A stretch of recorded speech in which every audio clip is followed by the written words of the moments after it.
Hello, welcome to Philosophy All Along, where we take the time to kind of look at things a little bit more deeply, ranging from politics to pop culture, and see that kind of underneath them, there's a lot of depth that we may not always see immediately. So, in today's conversation, what I want to look at pretty briefly is the concern that Donald Trump might try and be president again after this term for a third term or something along those lines. Now, I had initially intended talking about this because I 100% believe that there's absolutely no world in which Donald Trump is not completely comfortable with trying to be president for a third or fourth term or anything along those lines. I see absolutely no reason why, from everything that he said, that he would be unwilling to do so under a specific condition, under the condition that it is in fact in his best interest to do so, right? That's the long and short of it. That Donald Trump's math is always going to be, is this in my best interest, in the best interest of my finances, in the best interest of my money, my power, my recognition,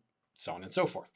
So my argument has generally been that all of these pundits who are like, no, don't worry about it, it's impossible, he can't do it, so on and so forth, he wouldn't do it, I think that they're incorrect.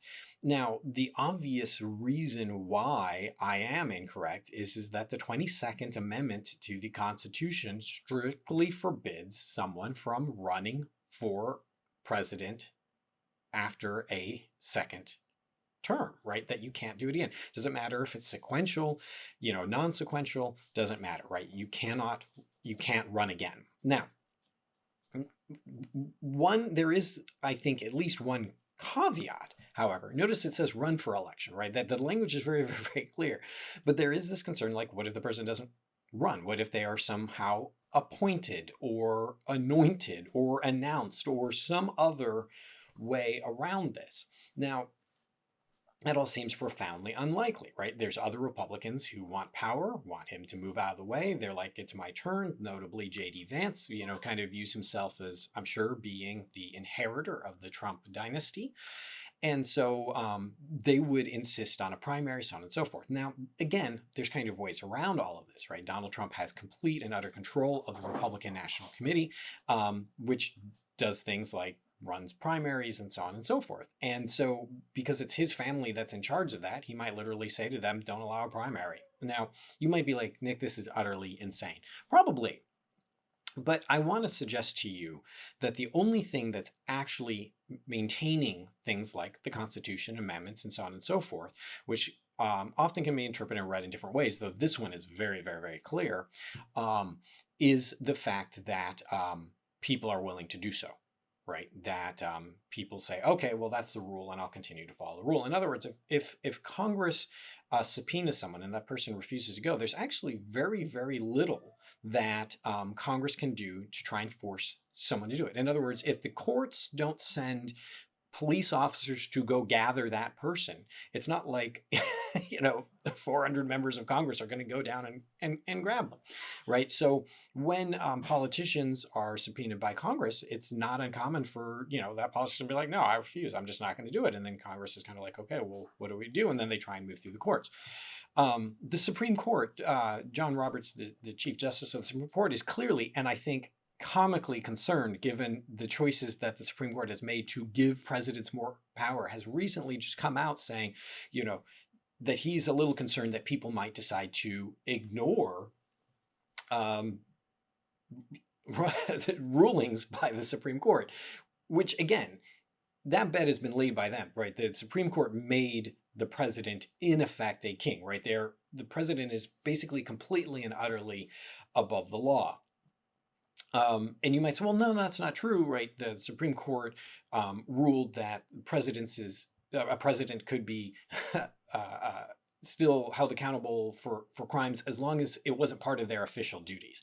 Well, the solution to that is, one, to stay in office, and two, to call everything that you do part of an official duty, right? Who's gonna argue it, and how would they argue it, right? That's where it gets very confusing, because the arm of the enforcement arm of the executive branch is the military. So let's say, for instance, that Donald Trump said, I don't think that these elections are fair. I think that they're not in the best interest of the American public. They're fake. They're being run by a bunch of evil Democrat lizards, whatever. and says, therefore, I, as part of my official duties, am not going to let these elections be held in the first place. Right. Well, now we have a problem because he's arguing that it's part of his official duties. And maybe someone can try and bring it to the court and the court can make their own decision. To be frank, I think given the language that they've used, that they'd have a hard time because he might be trying to like pull in like evidence to suggest the elections are faked and so on and so forth. And but also now you have the military having a difficult time because they're really not supposed to get involved in this kind of civil stuff at all. But at the same time, they're also being told, well, this is part of his official duties and official decisions about the national security interests of the country. So anyways, okay, so that's a whole digression where I'm kind of like painting these weird pictures. And I'm be the first one to acknowledge all of this is like weird, right? Like it seems super unlikely. So the long and short of him running for another term, I think was entirely possible, despite the fact that it is clearly prohibited by the Constitution in some way that I can't foresee, which might include not actually running or something like that, because the president, in theory, has the military behind him. So the only thing that would stop him from so doing would be basically some other president winning, right? It would be that person now winning, and he's there and Trump's there in the White House going, well, I'm not going to leave.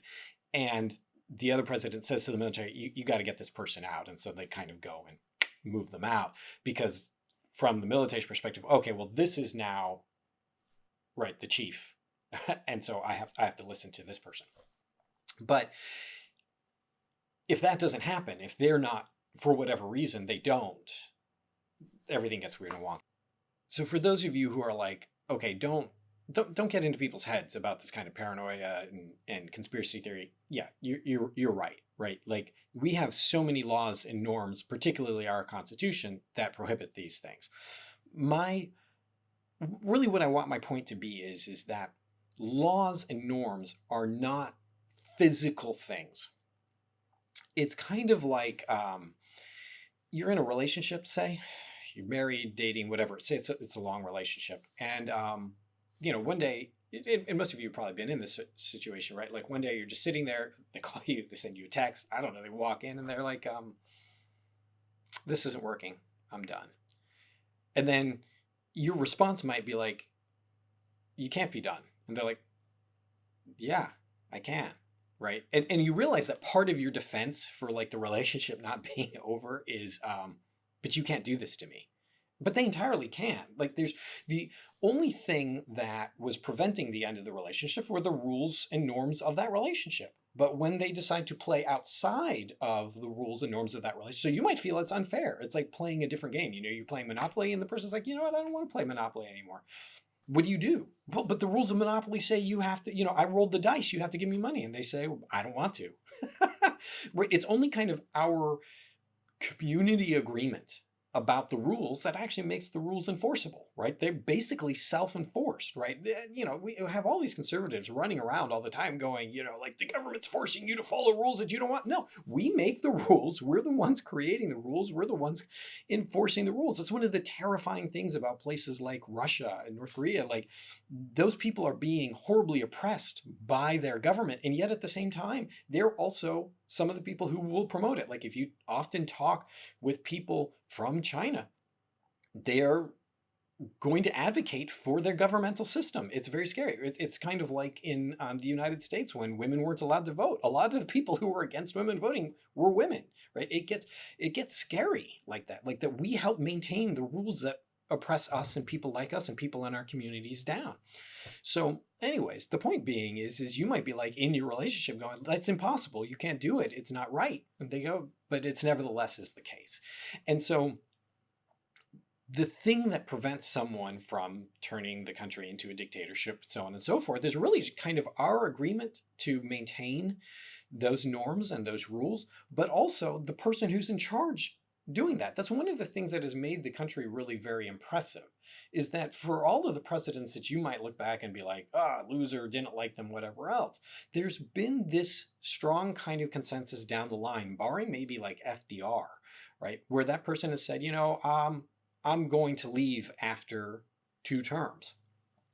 And the recognition that even when they lose the election, so George H.W. Bush loses an election, he says, okay, well, that's it. Like, they chose not to fight it or argue it. It isn't until very recently here in the United States that all of a sudden you have politicians going, no, I refuse. You all need, like, and it was the fact that the politicians themselves would make a phone call and concede it and say to their people, all right, this sucks. This is the new person in charge. But that the fact that they made that choice to hand over the power is something that pretty much every president until Donald Trump gets credit for.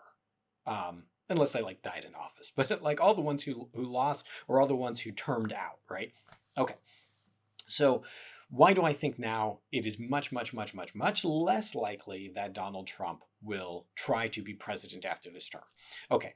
So the main reason why I thought he would be disinclined to be president again after this is because he's old. He's very old. Stop telling me he's not. Stop pretending like Biden's old and Trump's not. They're both old, and I in no way mean to be ageist, right? Like, age is definitely something where some people like age faster than others, like kind of in their biological experience, no question. And someone at Donald Trump's age, in theory, could be fantastic to be president. But there's also a point, as in my own experience of aging, where like you're like, my back hurts, my knee hurts, my neck hurts, like all of these things like just start to really kind of pile up. And I can only assume that by the time in your 80s, you're just like, I'm tired. I don't want to have to deal with it. Everything's kind of painful, so on and so forth. It's just exhausting, right? You want to retire. So part of my thought process is like, well, the guy's going to be older. He's probably not going to want to do it unless he feels like he has to. And that was the thing. The reason why I thought that he would do everything in his power to try and maintain the presidency is because he had this trial hanging over his head where the judge, where he's been convicted of like some 30 odd felonies. And the judge had said, well, we might actually wait until after he's done being president to sentence him. And well, when it's that many felonies, that could include significant prison time, right? The other cases kind of were forced to disappear, right? Partly because of the Supreme Court and partly because of just the way our political system works. I guess you just get a free pass at a certain point. And the case that was the tightest against him, right? The stolen documents case was one of the ones that has to be run through the Justice Department. Donald Trump has control of the Justice Department, so it's just like not going to go anywhere. So the only one that still had some, in theory, worry for Donald Trump was the one where he had already been convicted. If he had come out of the presidency having to worry about serving prison time, well, as president, he doesn't have to serve prison time. They're just like, we're going to put everything on pause. So as long as he stays president, the judiciary has been like, well, that is difficult. Like, it's hard to be president from prison, so it's kind of unmanageable, so we just won't do it. Well, the judge just came out and said, right, Judge Merchant just came out and said that he's actually going to sentence Donald Trump, I think on the 10th of January. So that issue of whether or not he's going to have to wait to find out if he has prison time afterwards has just disappeared. And what Merchant has signaled this is that Donald Trump's not going to have prison time. He's probably not going to have, if I read his statement correctly, that Donald Trump's not going to have any penalty whatsoever, right? That basically he's going to be found, he's been guilty, right? So the judge is going to be like, he's guilty of this crime, these crimes, and but in light of the fact that he's president, he will not be penalized in essence, right? So will Donald Trump appeal it? Yes, because it's a matter of branding and so on and so forth and yada, yada. But at that point, the case is done in terms of sentencing and what kind of penalty. So he no longer has to worry that he could leave the presidency in his 80s and then have to spend 5 years in prison, which would presumably suck, right? So now that he knows this, he's won. If you had a suspicion that the main reason why Donald Trump ran for president again was because it was the absolute best way to avoid any penalty for all of the different crimes for which he was going to trial for, this is significant evidence that if that was his plan, it was a brilliant plan. Maybe it wasn't. Maybe he was like, I really want to save the country. I'm not in the man's head. But I do know that what we have just demonstrated to everybody in the world is, everybody in our country, that the most effective way to get out of being guilty is to become president. And that boggles my mind, that there's this kind of free pass in our society that, by the way, a lot of other democracies don't have, right? Like they're dealing with that over in South Korea, trying to figure out what to do with their president, who in essence just committed a massive crime. So, but here in the United States, everything just disappeared. And even in the case where he's been found guilty, he's a felon, barring an appeal that where it's overthrown, so on and so forth. Even in that case, the judge is saying, well, but you shouldn't have to be penalized for it because you're president. So at that point, Donald Trump has no real reason to run for a third term, or to be president in a continuing capacity, whatever the workaround would be.